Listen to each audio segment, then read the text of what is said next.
नमस्कार सम्पूर्ण विद्यार्थी भाइ बहिनीहरूलाई मेरो युट्युब च्यानलमा स्वागत छ। आज मैले Zener diode as voltage regulator भनेर एउटा टपिक लिएर आएको छु। यो क्लास 12 को लागि धेरै नै इम्पोर्टेन्ट क्वेसन रहेको छ फ्रम एक्जाम पर्सपेक्टिभ अल्सो। सर्वप्रथम हामीले जिनर डायोडलाई एज अ भोल्टेज रेगुलेटर को रूपमा कसरी प्रयोग गर्न सकिन्छ भनेर बुझ्नुभन्दा पहिला हामी केही कुरा जिनर डायोड भनेकै के हो भन्ने कुरामा हामी अगाडि बढौँ। जिनर डायोड मिन्स एउटा प्रोपरली एउटा डप डायोड हो, एउटा क्रिस्टल डायोड हो, डायोड नै हो। यसमा हामीले कन्फ्युजन हुनु हुँदैन। नम्बर 1 त एउटा स्पेसल्ली डिजाइन्ड हो। यो के को लागि त भन्दाखेरि जुन रिभर्स बाइस रिजन छ नि, यहाँनिर हेर्नुहोस् त ब्रेकडाउन भोल्टेज भनेको छ। फरवार्ड भोल्टेज अर्थात् फरवार्ड बाइसिङको बेला त जिनर डायोडले ठ्याक्कै जुन अर्डिनरी हाम्रो नर्मल डायोड हुन्छ, नर्मल पिएन जङ्सन डायोडहरू हुन्छ, त्यस्तै जस्तो काम गर्छ। तर त्यसले जिनर डायोड भनेको यस्तो खालको डायोड हो जसलाई चाहिँ हामीले ब्रेकडाउन रिजनमा अर्थात् रिभर्स बाइसिङमा चाहिँ यसको सार्प ब्रेकडाउन भोल्टेज होस् भनेर चाहिँ डिजाइन गरिएको हुन्छ। जस्तो कि यहाँबाट हामीले हेर्दाखेरि ब्रेकडाउन भोल्टेज यसलाई भन्छौँ हामी भिजेड भनेर, होइन, जहाँनिर चाहिँ एकदम सार्पली यो भोल्टेज र करेन्ट चाहिँ हत्तै चाहिँ तपाईँको के हुन्छ त इन्क्रिज हुन्छ भने चाहिँ त्यसलाई हामीले ब्रेकडाउन भोल्टेज भनेर भन्छौँ। र Zener diode is like the ordinary diode except that it is properly doped. हेर्नु होला तपाईँहरूले, except that it is properly doped so as to have sharp breakdown voltage. यसको ब्रेकडाउन भोल्टेज सार्प पाउनको लागि बनाइएको होइन एउटा चाहिँ स्पेसल्ली डिजाइन्ड तपाईँको चाहिँ पिएन जङ्सन डायोड हो, होइन। This sharp breakdown voltage is called Zener voltage also. यसलाई चाहिँ जुन ठाउँमा जुन पोइन्टमा तपाईँको चाहिँ सार्पली भन्छ नि, सार्पली यहीँनिर अचानक भोल्टेज जुन यसको करेन्ट हत्तै इन्क्रिज हुन्छ, होइन, यसलाई चाहिँ हामीले के भन्यो त भन्दाखेरि ब्रेकडाउन भोल्टेज अर्थात् यसलाई हामी जिनर भोल्टेज पनि भन्न सक्छौँ। र जिनर डायोडलाई प्राय जस्तो हामीले जनरल्ली रिभर्स बाइस्ड कन्डिसनमा युज गर्छौँ, किनभने फरवार्ड बाइस कन्डिसनमा त यसले नर्मल जुन हाम्रो युजुअल पिएन जङ्सन डायोड छ त्यस्तै जस्तो काम गर्छ। र किनभने यसको विशेष इम्फ्यासिस होइन विशेष यसको जोड चाहिँ रिभर्स बाइसिङ कन्डिसनमा नै प्रयोग गर्ने भएको हुनाले यसलाई रिभर्स बाइस कन्डिसनमा जोड्छौँ। मैले अघि नै भनेको थिएँ Zener diode when the Zener diode is forward biased its characteristics are just like ordinary diode. Yes, होइन, यो चाहिँ यदि फरवार्ड बाइसमा यदि हामीले जोडेको केसमा चाहिँ यसले चाहिँ जुन अर्डिनरी डायोडले देखाउने फेनोमेनन छ एक्ज्याक्टली त्यो देखाउँछ। सो अब हजुरहरूले के सम्झिनु होला भने जिनर डायोड भनेको एउटा स्पेसल्ली डिजाइन्ड चाहिँ तपाईँको पिएन जङ्सन डायोड हो जसलाई चाहिँ हामीले रिभर्स बाइस कन्डिसनमा युज गर्नको लागि बनाइएको हुन्छ। र यसको ब्रेकडाउन भोल्टेज एकदमै सार्प हुन्छ र त्यो सार्प ब्रेकडाउन भोल्टेजलाई नै हामीले जिनर भोल्टेज भनेर भन्छौँ भन्ने कुरालाई तपाईँहरूले बुझ्नु होला। ओके, सो अब म अब नेक्स्ट यसमा चाहिँ जाँदाखेरि यसमा चाहिँ okay Zener diode as voltage regulator भन्छ। पहिलो नम्बरमा त हामीले भोल्टेज रेगुलेटर भनेको के हो त भन्ने कुरा बुझ्नु पर्यो। भोल्टेज रेगुलेटर भनेको कस्तो हो त भन्दाखेरि जसले चाहिँ तपाईँको आउटपुट भोल्टेज कन्स्टेन्ट दिन्छ, होइन। अब जस्तो कि यदि इनपुट भोल्टेज फ्लक्चुएसन भए पनि, होइन, अब त्यहाँ हामीले अप्लाई गरेको लोड रेसिस्टेन्स घटबड भए पनि तर आउटपुट भोल्टेज जहिले पनि कन्स्टेन्ट आयो भने त्यसलाई भोल्टेज रेगुलेटर भनेर भनिन्छ। तपाईँहरूले सुन्नुभएको होला, होइन, पहिलाको उसमा चाहिँ यो रेगुलेटरहरू राख्ने गर्थे, होइन। त्यो रेगुलेटरको खास काम के हो त भन्दा यसले आउटपुट भोल्टेज अर्थात् यसले भोल्टेजलाई चाहिँ तपाईँको कन्स्टेन्ट राख्ने काम गर्छ, होइन।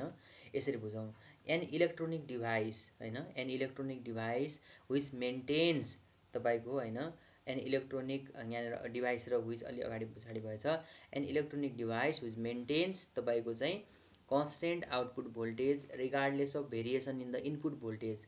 इनपुट भोल्टेज तपाईँको कुनै बेला बढिराखेको छ, कुनै बेला घटिराखेको छ, होइन। यस बढे पनि घटे पनि चाहिँ तपाईँको हामीलाई आउटपुटमा यसले चाहिँ कन्स्टेन्ट भोल्टेज नै दिनु पर्यो। कहिलेकाहीँ के भइदिन सक्छ भने जुन हामीले प्रयोग गरेको लोड छ त्यो लोडको रेसिस्टेन्स पनि घटबड भइदिन सक्छ नि त, होइन। यदि लोडको रेसिस्टेन्स घटबड भए पनि तर हामीले आउटपुट भोल्टेज कन्स्टेन्टै पाउनुपर्छ। हामीले आउटपुट भोल्टेज कन्स्टेन्ट पाउँछौँ भने त्यसलाई चाहिँ हामीले के भन्छौँ त भोल्टेज रेगुलेटर भनेर भनिन्छ है त। An electronic device which maintains चाहिँ तपाईँको एन इलेक्ट्रोनिक डिभाइस यहाँनिर हटाइदिनुहोस् होइन, which maintains constant output voltage regardless of variation in input and load resistance is called होइन, यसलाई नै हामीले के भन्छौँ त भन्दाखेरि इज कल्ड तपाईँको भोल्टेज रेगुलेटर। यसलाई चाहिँ हामीले भोल्टेज रेगुलेटर भनेर भन्छौँ। अब Zener diode can be used as तपाईँको चाहिँ भोल्टेज रेगुलेटर होइन। अब भोल्टेज रेगुलेटरको रूपमा हामीले जिनर डायोडलाई युज गर्न सक्छौँ कि to provide the constant output voltage होइन, जसले चाहिँ तपाईँको आउटपुट भोल्टेज कन्सटेन्ट दिने भयो even if there is variation in the तपाईँको load resistance or the input voltage होइन। लोड रेसिस्टेन्समा भेरिएसन भए पनि, इनपुट भोल्टेजमा भेरिएसन भए पनि आउटपुट भोल्टेज चाहिँ कन्सटेन्ट दिने भएको हुनाले यसलाई चाहिँ जिनर डायोडलाई हामी एज अ भोल्टेज रेगुलेटरको रूपमा पनि प्रयोग गर्न सक्छौँ होइन। अब यसलाई कसरी प्रयोग गर्छौँ भन्ने क्रममा हामीसँग एउटा सर्किट डायग्राम छ, हजुरहरूले यहाँनिर देख्नुभएको होला स्क्रिनमा। र यसमा तपाईँहरूले क्लियरली के देख्न सक्नुहुन्छ भनेपछि एउटा चाहिँ हेर्नु त यहाँनिर यो जुन भिइन भन्ने छ त्यो भनेको इनपुट भोल्टेज हो। यो चाहिँ तपाईँको चेन्जेबल छ, फ्लक्चुएटिङ छ के, रेगुलेटेड छैन। रेगुलेटेड भनेको कन्सटेन्ट के, जति बेला पनि सेम भ्यालु दिने। अब हामीले के गर्यौँ एउटा अनरेगुलेटेड भन्नुहोस् न यसलाई चाहिँ हामी अनरेगुलेटेड भनौँ। यो जुन इनपुट भोल्टेज हामीले अप्लाई गरेका छौँ यो अनरेगुलेटेड भोल्टेज हो र यसलाई चाहिँ हामीले एउटा सिरिज रेसिस्टेन्समा जोड्यौँ, आरएस भन्छ र यसबाट यसको सिरिजमा चाहिँ हामीले एउटा जिनर डायोडलाई जोड्यौँ र यो जिनर डायोडको प्यारललमा चाहिँ हामीले लोडलाई जोड्यौँ होइन, जसलाई चाहिँ हामीले आरएल भनेर भनेका छौँ। यो लोडको एक्रोसमा जुन हामीले भोल्टेज प्राप्त गर्छौँ त्यसलाई चाहिँ भिओ भन्यौँ, जसलाई आउटपुट भोल्टेज भन्छौँ र यो आउटपुट भोल्टेज चाहिँ हाम्रो रेगुलेटेड आउटपुट भोल्टेज भनेर आउँछ है। अब the circuit diagram for the Zener diode as voltage regulator is shown in the figure above होइन। कुनै पनि जिनर डायोडलाई एज अ भोल्टेज रेगुलेटरको रूपमा प्रयोग गर्नको लागि हामीले जिनर डायोडलाई यो प्रोसेसबाट इलेक्ट्रोनिक सर्किटमा जोड्नुपर्छ है। The Zener diode is connected parallel to the load resistance. Yes, यो चाहिँ तपाईँको आरएल भनेको लोड रेसिस्टेन्स हो र यो भनेको जिनर डायोड हो भने यो दुईटा प्यारललमा छ। द रेसिस्टेन्स आरएस होइन, द रेसिस्टेन्स आरएस यतापट्टि हेर्नु होला, is connected in series with the load. यो लोडको हामीले लोडको आधारमा यसलाई सिरिजमा जोडेका छौँ, अर्थात् लोडसँग यसलाई हामीले सिरिजमा जोडेका छौँ होइन। Which limits the current through the circuit. यसले चाहिँ तपाईँको के गरिदिन्छ त यो आरएसले त भन्दाखेरि करेन्टलाई लिमिट गर्ने काम गर्छ के होइन। करेन्टलाई चाहिँ तपाईँको होइन त्यहाँ लिमिटिङ भनेको तपाईँहरू बुझ्नुहुन्छ। यसलाई घटाउन बढाउनको लागि चाहिँ कुनै बेला घटाउन पनि पर्ला, कुनै बेला बढाउनु पनि पर्ला। करेन्टलाई लिमिट गर्छ के, करेन्टलाई यसले चाहिँ उ गरेर राख्छ भन्ने कुरा हो। This resistance is also called चाहिँ तपाईँको चाहिँ सिरिज लिमिटिङ रेसिस्टर भनेर पनि भन्छौँ। अब यसको लागि केही इक्वेसन्सहरू हामीले बुझ्नु पर्दाखेरि जस्तो कि हामीले सिम्पल ओम्स ल लगायो भने भिइन इज इक्वल टु चाहिँ तपाईँको होइन आई इन्टु आरएस अनि प्लस भिजेड भनेर होला होइन। किनभने यसको एक्रोसमा किनभने जति इनपुट भोल्टेज छ त्यसको केही पोर्सन चाहिँ यो आरएसमा ड्रप हुन्छ र केही चाहिँ यो यसको एक्रोसमा ड्रप हुन्छ। यसको एक्रोसमा हामीले यसलाई भिजेड भनिदियौँ, voltage drop across the Zener diode भनेर भिजेड भन्यौँ। र यसबाट तपाईँले आईको भ्यालु निकाल्नु पऱ्यो भने भिइन माइनस तपाईँको चाहिँ भिजेड अपरमा आरएस भनेर हुन्छ। र त्यसै गरी चाहिँ तपाईँको V out is equal to VZ पनि हुन्छ होइन। Output voltage is equal to Zener voltage भनेर पनि हुन्छ। र अर्को चाहिँ हामीले किर्चोफको फर्स्ट ल लगायौँ भनेपछि चाहिँ तपाईँको आई इज इक्वल टु होइन IL plus IZ, IL plus IZ, यस यो हुन्छ भनेर यो तीनटा इक्वेसन हामीलाई एउटा यो इक्वेसन एउटा यो इक्वेसन र यो इक्वेसन हामीलाई चाहिन्छ। यो चाहिँ हामीले देखाउनु पनि पर्छ होइन। मैले नेक्स्ट स्लाइडमा देखाएको पनि छु। From the above circuit we can write भनेर यसरी यो अघि नै जो मैले तीनटा इक्वेसन्सहरू लेखेँ त्यो तीनटा इक्वेसन्सहरू यहाँ लेखेको छु। अब यसको मेन पार्ट अब आउँछ कि आखिरमा यसले कसरी काम गर्छ त, how does Zener diode works. For example पहिलो कन्डिसन के मानौँ त भन्दाखेरि हाम्रो इनपुट भोल्टेज भ्यारी हुँदैछ होइन। हाम्रो लोड रेसिस्टेन्स जुन हामीले आरएल भनेर त्यहाँ ग्राफमा फिगरमा राखेका थियौँ नि, जस्तो कि यहाँनिर म सर्टकट फिगर यहीँनिर पनि बनाउँछु होइन, सरी यतापट्टि हो यो, तपाईँहरूले बुझ्नुहुन्छ यसलाई।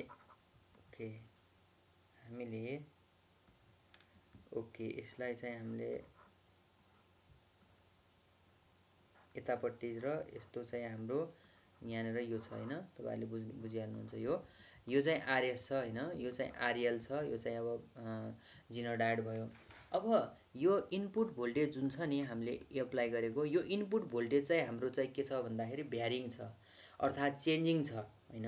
तर चाहिँ हामीले पाउने जुन यसको एक्रोसमा पाउने भोल्टेज छ, आउटपुट भोल्टेज, त्यो चाहिँ हामीले कन्स्टेन्ट कसरी पाउँछौँ भन्ने कुरा हो। जस्तो फर एक्जाम्पल हैन, when the input current increases, input current भने त यो हो नि त, यसको यहाँबाट जाने करेन्ट हो।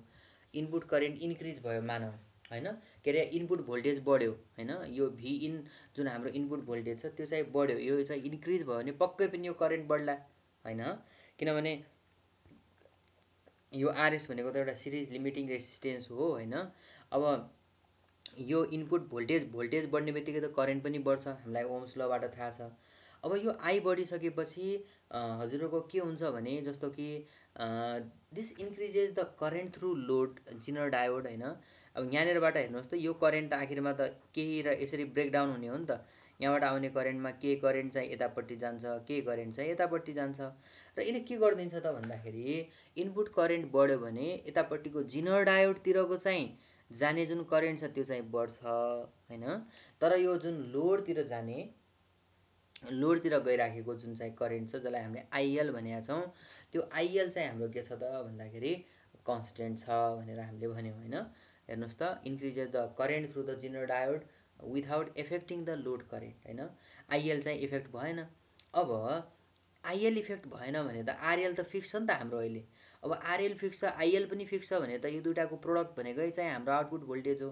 आखिरमा भी आउट भनेको त त्यही त हो नि, आइएल इन्टु आरएल हो, आई इन्टु आर हो हैन। त्यसो हुँदाखेरि the increase in the input current will also increase the voltage drop across the series limiting resistance हैन, thereby keeping load voltage as constant हैन। अब अर्को तरिकाले बुझ्नु पर्दाखेरि, यो पनि एउटा माध्यम हामीले बुझ्यौँ, अर्को तरिकाले यहाँको भोल्टेज बढ्छ नि त। हामीले एउटा इक्वेसन लेखेका छौँ, भी इन इज इक्वल टु चाहिँ तपाईँको यहाँनिर यसको एक्रोसमा आई इन्टु आरएस हैन। अब तपाईँको चाहिँ भिजेड, अब भिजेड र भिजेड भन्नु र भिओ भन्नु त एउटै हो हैन, किनभने यो दुइटा त प्यारललमा छ। अब हेर्नुहोस् है त, अब इनपुट भोल्टेज यदि इन्क्रिज भयो भने यो चाहिँ बढ्छ क्या, जुन यो आई इन्टु आरएस भन्ने टर्म छ यो बढ्छ। किन बढ्छ भने करेन्ट त बढेको छ, करेन्ट बढेको हुनाले आरएस सेम भयो भने यो बढ्छ, र जसले गर्दा यो भिजेड चाहिँ सेम रहन्छ। र भिजेड भनेको के हो त, आउटपुट भोल्टेज हो, भिओ हो हैन।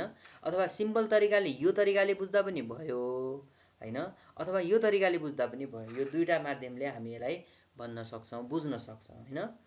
हजुरहरूले भिडियोलाई बरु एकपटक दोहोऱ्याएर पनि हेर्नु होला हैन। यो कन्सेप्ट अलिकति जिनर डायोडमा कन्फ्युजन पनि हुनसक्छ कसैलाई। अब ठ्याक्कै अब हामीले त भ्यारिङ इनपुट भोल्टेज भनेका छौँ नि त। इनपुट भोल्टेज त भ्यारिङको अर्थ के हो, इन्क्रिज पनि हुनसक्छ वा डिक्रिज पनि हुनसक्छ। ल, भोल्टेज इन्क्रिज हुँदा करेन्ट बढ्यो हैन, करेन्ट बढेको हुनाले जिनरतिरबाट जाने करेन्ट चाहिँ बढ्छ, तर लोडबाट जाने करेन्ट चाहिँ बढ्दैन, आइएल कन्स्टेन्ट हुन्छ। अब जुन यो हाम्रो आइएल को एक्रोसमा हैन, यो के अरे आरएल को एक्रोसमा हुने आउटपुट भोल्टेज भनेको भिओ इज इक्वल टु चाहिँ हाम्रो आइएल इन्टु आरएल हो। यो पनि चाहिँ तपाईँको कन्स्टेन्ट हुने भयो हैन। अर्थात् अर्को तरिकाले चाहिँ V in is equal to IRS plus VZ हुन्छ। इनपुट भोल्टेज इन्क्रिज भयो भने यो टर्म जुन आई इन्टु आरएस भन्ने टर्म छ त्यो पनि इन्क्रिज हुन्छ र भिजेड सेम हुन्छ। र भिजेड भनेको के हो त, आउटपुट भोल्टेज हो भनेर बुझौँ। अर्को केसमा if the input voltage decrease, यदि इनपुट भोल्टेज डिक्रिज भयो, इनपुट भोल्टेज डिक्रिज हुँदा त हैन हाम्रो इनपुट करेन्ट पनि घट्छ नि त हैन। द इनपुट करेन्ट चाहिँ तपाईँको डिक्रिज हुन्छ। द इनपुट करेन्ट चाहिँ डिक्रिज भयो भने जिनर डायोडतिरको करेन्ट चाहिँ घट्छ हैन। यसरी नै डिजाइन गरिएको हुन्छ क्या। यदि यो इनपुट करेन्ट कम भयो भने यतातिर चाहिँ कम जाने हो, तर यहाँ चाहिँ जति जानुपर्ने हो त्यति नै जान्छ, without affecting the load current. अथवा कन्सिक्युन्टली द भोल्टेज ड्रप, अथवा अघिकै सेन्समा पनि यो तरिकाले यदि इनपुट भोल्टेज घट्यो भने आई घट्छ हैन, आई घट्यो भने यो आई इन्टु आरएस भन्ने चाहिँ घट्छ, तर भिजेड घट्दैन। र भिजेड भनेको हाम्रो भी आउट हो। त्यसो हुँदाखेरि हाम्रो चाहिँ यसरी पनि हामी के बुझ्न सक्छौँ भने, इनपुट भोल्टेज यो आइआरएस भनेको चाहिँ घट्यो भने हैन, र अब इनपुट भोल्टेज घट्दा यो घट्छ, जसले गर्दाखेरि भिजेड चाहिँ कन्स्टेन्ट हुन्छ। भिजेड भनेको के हो त, भी आउट हो। आउटपुट भोल्टेज हो हैन। अब यसलाई दुईटा तरिकाले हामी भनिदिन सक्छौँ, बुझ्नुभयो नि। अब यो भोल्टेजको सेन्समा पनि अथवा करेन्टको सेन्समा पनि बुझ्न सक्छौँ। ओके, अब चाहिँ हामी नेक्स्ट पार्टमा जाउँ। अब हाम्रो के छ भन्दाखेरि अब हामीले इनपुट भोल्टेजलाई चाहिँ सेम राखेका छौँ। अब लोड रेसिस्टेन्सलाई घटबड गराइरहेछौँ के। भ्यारिङको अर्थ के हो त, घटबड गराउनु, इन्क्रिज पनि हुनसक्छ वा डिक्रिज पनि हुनसक्छ भनेर। जस्तो when the load resistance decreases हैन। अब जस्तो कि हजुरहरूलाई थाहा छ, मैले यहाँनिर पनि फेरि एउटा यहाँनिर पनि सर्किटमा देखाइदिन्छु। यो चाहिँ हाम्रो जिनर डायोड हो र यतापट्टि चाहिँ हाम्रो यतापट्टि चाहिँ ल बुझ्नलाई यो आरएस हो, यो चाहिँ आरएल हो, यतापट्टि बग्ने करेन्ट आइएल, यतापट्टिको आइजेड र यतापट्टिको आई हैन। When the load resistance decreases, RL decrease हुँदाखेरि त यो त बढ्छ, किनभने जहाँ रेसिस्टेन्स कम हुन्छ त्यहाँ त करेन्ट बढ्छ ओभियसली, आइएल बढ्छ हैन। This causes current Zener current to decrease, किनभने आइएल चाहिँ हाम्रो इन्क्रिज भयो भने आइजेड चाहिँ डिक्रिज हुन्छ। अब जसले गर्दाखेरि जुन यो मेन करेन्ट हाम्रो यो छ, किनभने आई इज इक्वल टु त हाम्रो आइजेड प्लस आइएल हो। यदि आइएल बढ्यो भने आइजेड घट्छ, जसले गर्दा टोटल करेन्ट हाम्रो के हुन जान्छ त भन्दा सेम नै हुन जान्छ। As a result of this input current and the input current भनेको यो चाहिँ आई भयो, and voltage drop across series resistance remain constant, किनभने अब आइएल पो बढ्यो त, आइएल बढेर आइजेड घट्दो रहेछ र जसले गर्दा यो दुइटाको सम भनेको त इनपुट करेन्ट हो, आई हो, आई त सेम भयो। आई सेम भएको हुनाले voltage drop across the series resistance यो आइआरएस भन्ने पनि सेम हुने भयो र जसले गर्दाखेरि हाम्रो यो लोड भोल्टेज जुन छ त्यो पनि के हुन्छ त कन्स्टेन्ट हुन्छ भनेर हामी बुझ्न सक्छौँ हैन। किनभने अहिलेको लागि त हामीसँग एउटा इक्वेसन छ नि त, भिएन इज इक्वल टु चाहिँ तपाईँको आइआरएस प्लस चाहिँ तपाईँको भिजेड हो। अब यो त फिक्स छ नि त हाम्रो, यो फिक्स छ, यो पनि फिक्स आयो, किनभने हामीले त करेन्ट चाहिँ सेम भयो भने अब यो आइआरएस त सेम हुन्छ र अब यो पनि सेम भयो भने यो पनि पक्कै सेम हुनु पर्यो हैन। यसरी बुझौँ। र अब सेम यदि लोड रेसिस्टेन्स चाहिँ इन्क्रिज भयो भने हाम्रो चाहिँ करेन्ट चाहिँ डिक्रिज होला हैन, आइएल डिक्रिज होला। आइएल डिक्रिज हुँदा चाहिँ तर आइजेड चाहिँ बढ्दो रहेछ ठ्याक्कै हैन। आइएल घटे तापनि आइजेड चाहिँ बढ्दो रहेछ। अब एउटा चिज घट्या छ एउटा चिज बढ्या छ भने जोड्दाखेरि त फेरि पनि सेम आयो। This again gives the value of the input current and voltage drop across series resistance as constant, र जसले गर्दा फेरि पनि हाम्रो चाहिँ आई कन्स्टेन्ट आयो। आई कन्स्टेन्ट आइसकेपछि आइआरएस पनि कन्स्टेन्ट आयो। अब यो आइआरएस टर्म कन्स्टेन्ट, इनपुट रेसिस्टेन्सको टर्म के अरे इनपुट भोल्टेजको टर्म कन्स्टेन्ट भयो भने ओभियसली भिजेड भने हाम्रो के होला त कन्स्टेन्ट होला। यसरी हामीले दुईवटा केस, जस्तो कि इनपुट भोल्टेज भेरिएसन हुँदाखेरि अथवा लोड रेसिस्टेन्स भेरिएसन हुँदाखेरि पनि कसरी हुन्छ भन्ने कुरा हामीले हेरिसक्यौँ हैन। यसलाई म फेरि एकचोटि बरु भनिदिन्छु। लोड रेसिस्टेन्स हाम्रो चाहिँ डिक्रिज भयो भने करेन्ट बढ्छ, आइएल इन्क्रिज भएपछि यो आइजेड घट्छ फेरि हैन। आइएल यदि यो आइएल बढ्यो भने पनि यो चाहिँ घट्दो रहेछ, जसले गर्दा यो दुइटाको सम आइएल प्लस आइजेडको सम भने त आई हो। आई चाहिँ सेम हुँदो रहेछ, आई चाहिँ सेम भयो भने आई इन्टु आरएस पनि सेम हुन्छ। अब भी इन सेम, आइआरएस पनि सेम भयो भने भिजेडले पक्कै पनि सेम हुनु पर्यो। भिजेड भनेको के हो त हाम्रो आउटपुट भोल्टेज हो, किनभने हामीले अगाडिपट्टि नै इक्वेसन्सहरूमा लेखेका छौँ हैन। सो यसरी चाहिँ हामी जिनर डायोडले एज अ भोल्टेज रेगुलेटरको रूपमा कसरी काम गर्न सक्छ भनेर चाहिँ बुझ्न सक्छौँ। So thank you very much. यसमा केही पनि तपाईँहरूका फिडब्याक रहेका छन् भने प्लिज कमेन्ट सेक्सनमा राख्नुहोला। So thank you very much.